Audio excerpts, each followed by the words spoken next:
জয় গুরু, বন্দেই পুরুষোত্তমম। গুরুজনের কথায় বালক অনুকূলের সীমাহীন শ্রদ্ধা ছিল। তিনি জানিতেন, মাতা পিতা বা শিক্ষক যাহা বলেন তাহা কখনোই অন্যথা হইতে পারে না। একদিন বিদ্যালয়ের কোনো শিক্ষক বালককে উত্তম পরিচ্ছদ পরিধান করিয়া স্কুলে আসিতে বলিয়াছিলেন।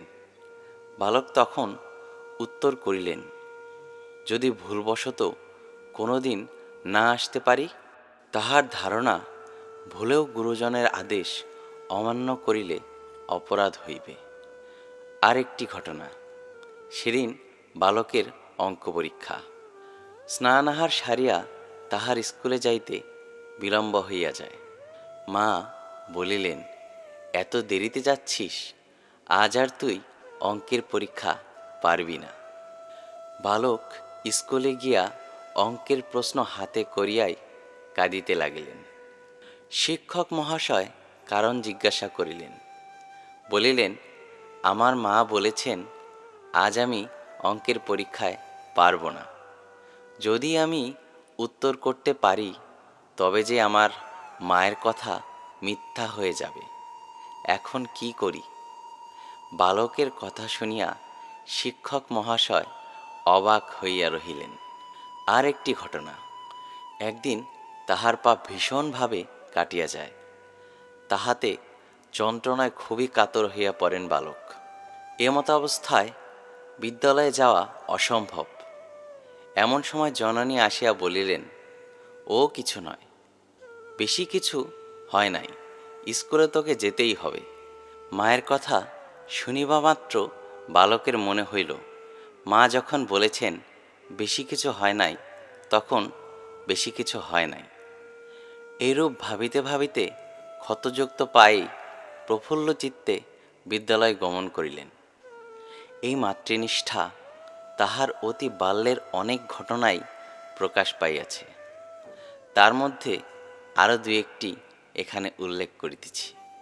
মা যখন নাম করতে বসিতেন, তিনিও কাছে বসিয়া থাকিতেন। ভাইরা কেহ কাছে আসিতে চাহিলে কিংবা কান্নাকাটি করিয়া গোলমাল সৃষ্টি করিলে বালক তাড়াতাড়ি যাইয়া তাদিগকে সামলাইয়া রাখিতেন।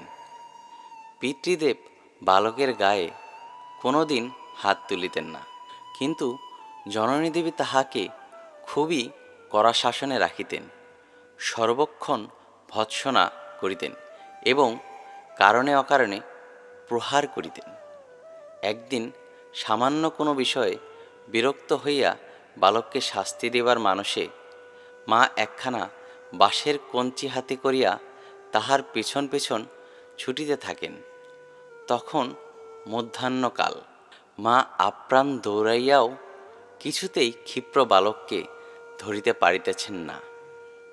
এমন সময় হঠাৎ অনুকূলচন্দ্র পিছন ফিরিয়া দেখিতে পাইলেন যে রৌদ্রতাপে মায়ের সর্বাঙ্গ দিয়া অবিরল ধারে ঘাম ঝরিতেছে। মায়ের এই কষ্ট তাহার নিকট অসহ্য বোধ হইল। আর পালাইতে চেষ্টা করিলেন না, তাড়াতাড়ি যাইয়া মায়ের কাছে নিজেই ধরা দিলেন।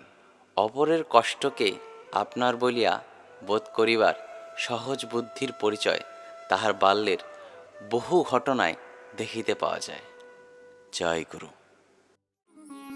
শ্রী শ্রী ঠাকুরের গান, বাণীসহ সৎসঙ্গ এবং সনাতনী বিভিন্ন ভিডিও পেতে সৎসঙ্গ মিউজিক চ্যানেলটি অবশ্যই সাবস্ক্রাইব করুন।